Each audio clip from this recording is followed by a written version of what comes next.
Selamat datang di Mir Video Channel, channel pembelajaran tutorial dan aktivitas.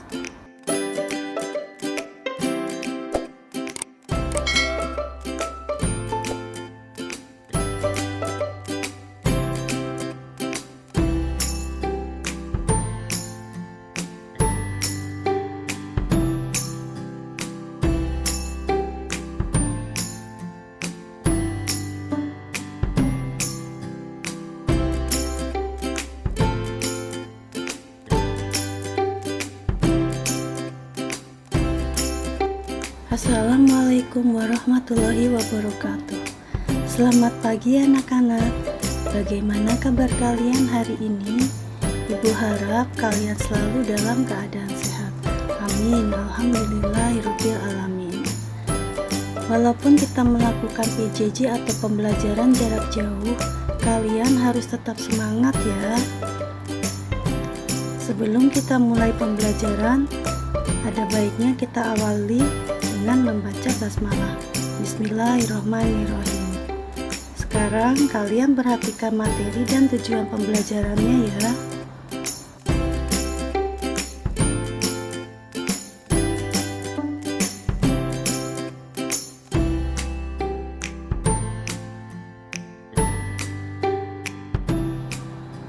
Tema hari ini adalah tema 2, yaitu persatuan dalam perbedaan.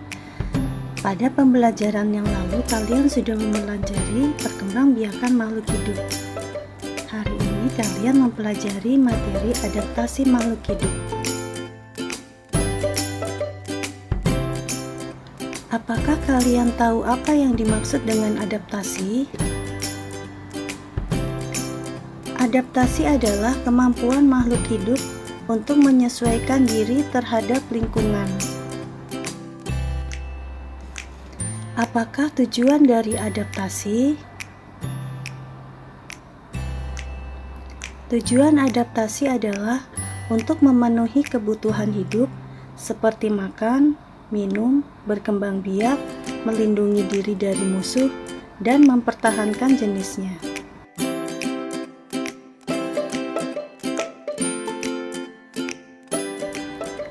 Hari ini kalian akan mempelajari adaptasi tumbuhan dan adaptasi hewan.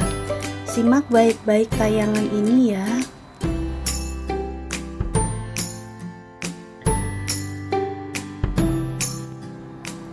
Adaptasi tumbuhan.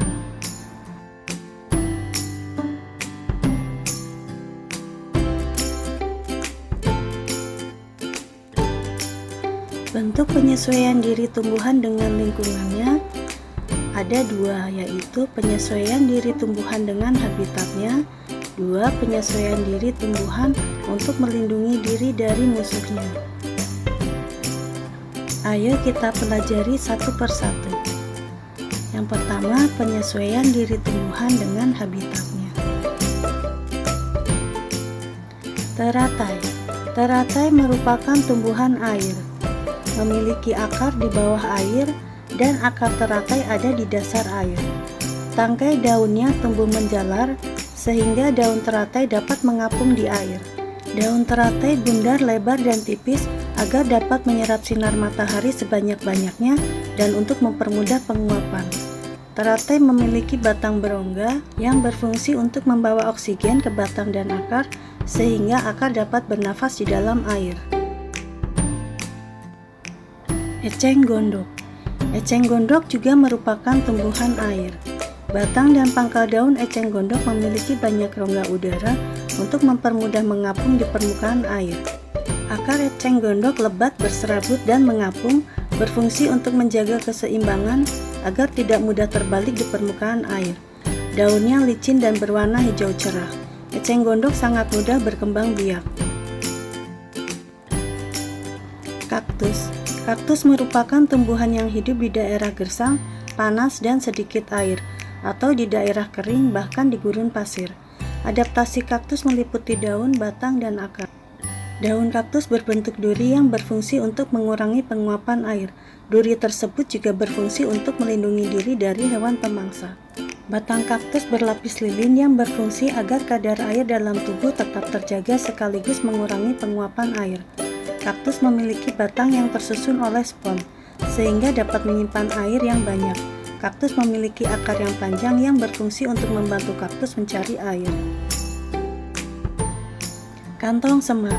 Kantong semar merupakan tumbuhan insektivora atau tumbuhan pemakan serangga. Daunnya berbentuk kantong dan menghasilkan nektar dan enzim pencernaan. Serangga tertarik dengan aroma nektar sehingga terjebak ke dalam kantong. Adaptasi ini dilakukan karena kantong semar hidup di lingkungan yang sedikit mengandung unsur nitrogen. Venus flytrap. Venus flytrap juga merupakan tumbuhan insektivora atau tumbuhan pemakan serangga. Daun tumbuhan tersebut berbentuk seperti dua tangkup dan memiliki rambut sensor. Daun tersebut akan menutup jika ada mangsa yang hinggap di daun. Pohon bakau. Pohon bakau merupakan tumbuhan yang hidup di tepi pantai yang berlumpur dan didominasi pasir. Tumbuhan bakau memiliki akar tunjang yang membantu menyangga pohon agar tidak roboh saat terhempas oleh ombak. Tanaman bakau jenis lain yaitu api-api juga memiliki akar napas yang membantu penyerapan oksigen dari udara. Pohon jati. Saat musim kemarau, pohon jati selalu menggugurkan daunnya atau meranggas. Daun-daun tersebut digugurkan untuk mengurangi proses penguapan. Batang yang kuat pada pohon jati dapat dimanfaatkan untuk berbagai macam perabot atau furniture.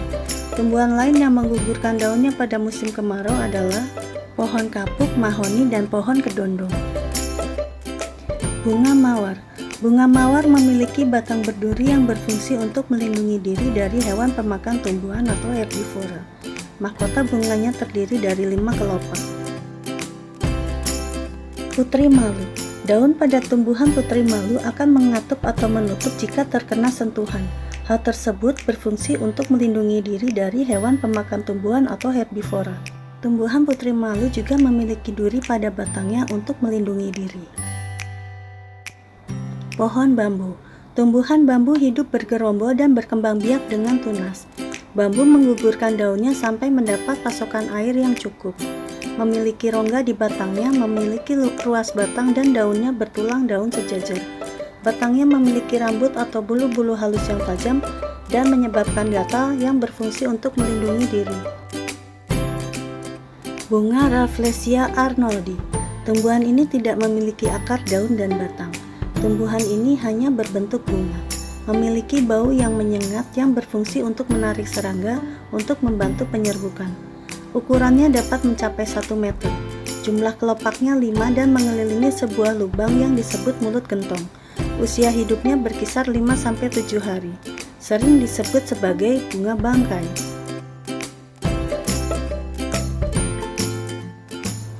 Dua, penyesuaian diri tumbuhan untuk melindungi diri.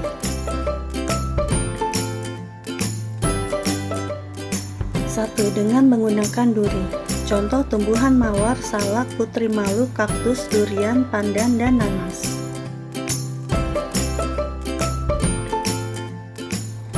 2. Dengan menggunakan bulu atau rambut. Contoh tumbuhan bambu.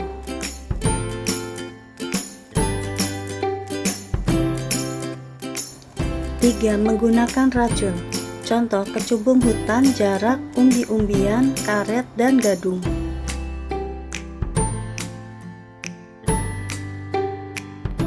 4. Dengan menggunakan getah. Contoh tumbuhan karet, nangka, bunga kamboja. 5. Dengan menggunakan aroma. Contoh bunga bangkai.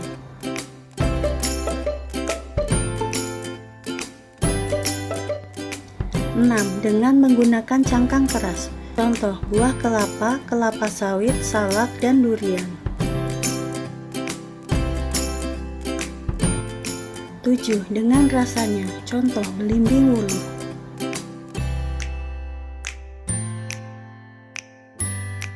8. Dengan mengatupkan daunnya. Contoh putri malu. 9.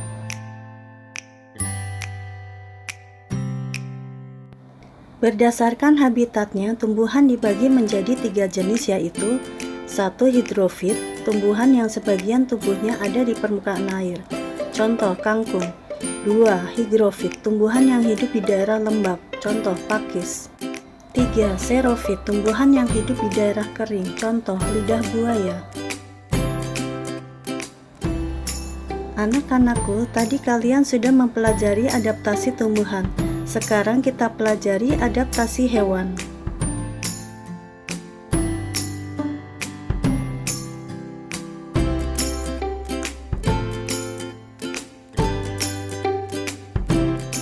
Bentuk penyesuaian diri hewan dengan lingkungannya, misalnya 1. Penyesuaian diri hewan dalam memperoleh makanan. 2.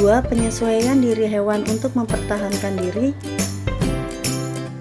3. Penyesuaian diri hewan terhadap kondisi ekstrim.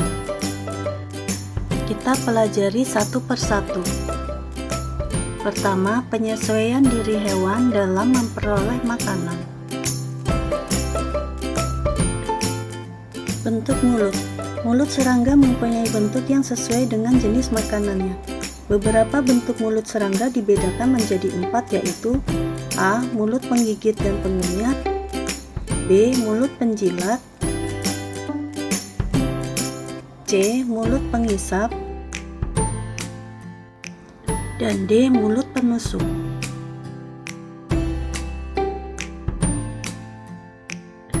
Bentuk paruh burung. Bentuk paruh burung bermacam-macam dipengaruhi oleh jenis makanannya. Berikut beberapa bentuk paruh burung. Jenis paruh pemakan biji, jenis paruh pemakan madu, jenis paruh pemahat, jenis paruh pemakan serangga, jenis paruh pemakan ikan, dan jenis paruh pemakan daging.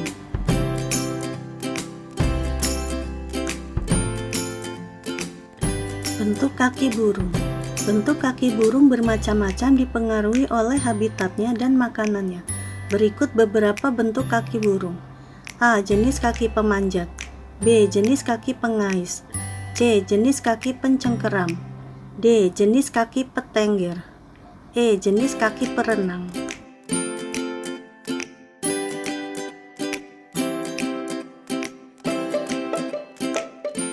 Bentuk gigi. Hewan mempunyai bentuk gigi sesuai dengan jenis makanannya. 1. Hewan pemakan daging atau karnivora seperti harimau, buaya, serigala, dan kucing memiliki gigi taring yang tajam. 2. Hewan pemakan tumbuhan atau herbivora seperti kambing, sapi, kuda, dan kerbau tidak memiliki gigi taring. Mereka memiliki gigi seri yang tajam untuk memotong makanan dan geraham yang bergelombang untuk menggilas makanan. 3. Hewan pemakan segala atau omnivora seperti monyet dan kera memiliki gigi seri, taring, dan geraham yang berkembang dengan baik. 2. Penyesuaian diri hewan untuk mempertahankan diri. 1. Kamuflase. Kamuflase merupakan kemampuan untuk menyamarkan diri dengan lingkungan sekitar.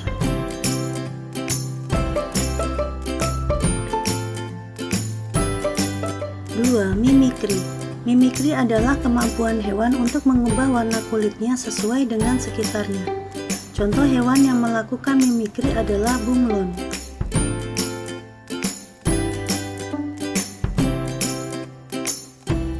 3. Autotomi. Autotomi adalah kemampuan hewan untuk memutus bagian tubuhnya dan menumbuhkannya kembali. Contoh hewan yang dapat melakukan autotomi adalah cicak dan kadal. Ekor yang dilepas masih dapat bergerak sehingga dapat mengecoh musuhnya.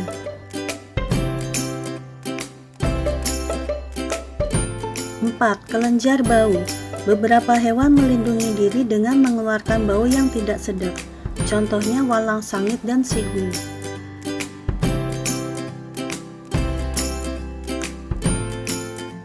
5.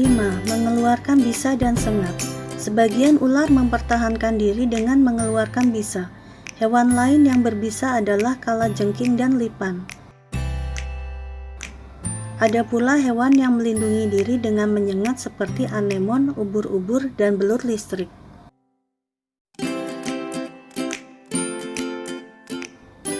6. Berpura-pura mati.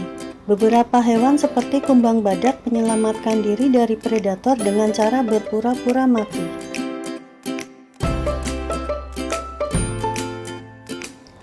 7. 3. Penyesuaian diri hewan terhadap kondisi ekstrim.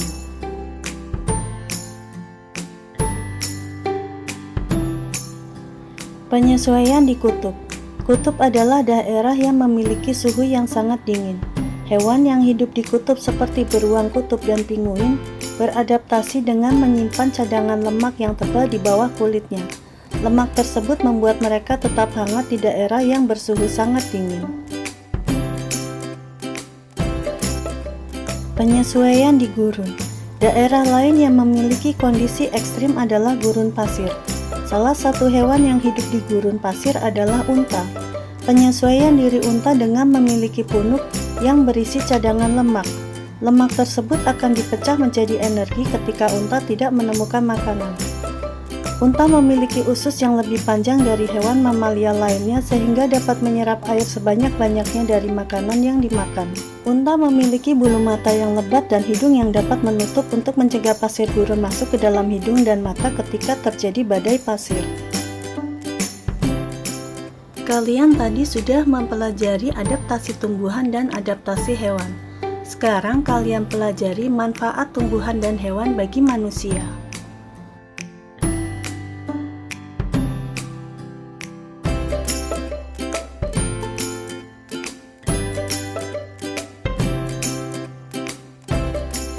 Kalian simak baik-baik manfaat tumbuhan bagi manusia.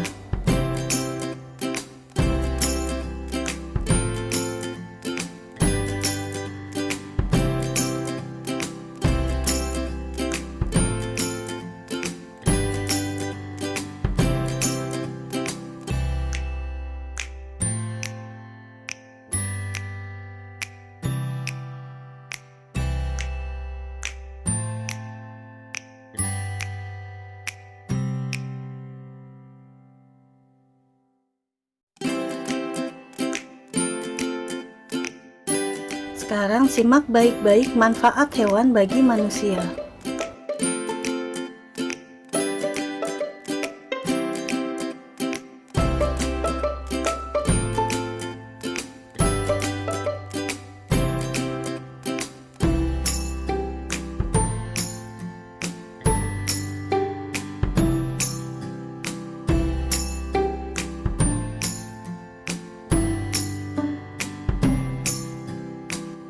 Kalian juga harus pelajari upaya pelestarian hewan dan tumbuhan.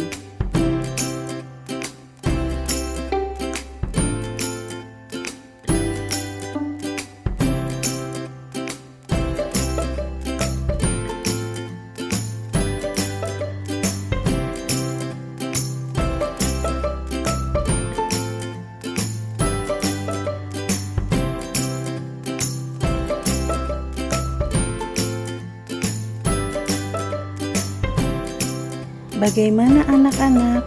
Apakah kalian sudah memahami materi ini? Apakah kalian sudah mencatat?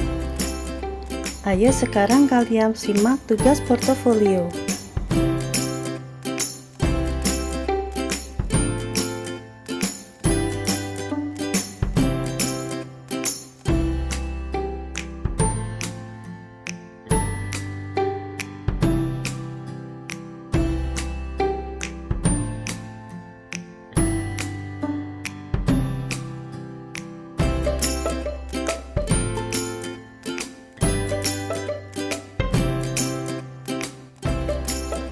Demikianlah PJJ hari ini. Selamat mengerjakan tugas ya. Sampai bertemu di video pembelajaran selanjutnya.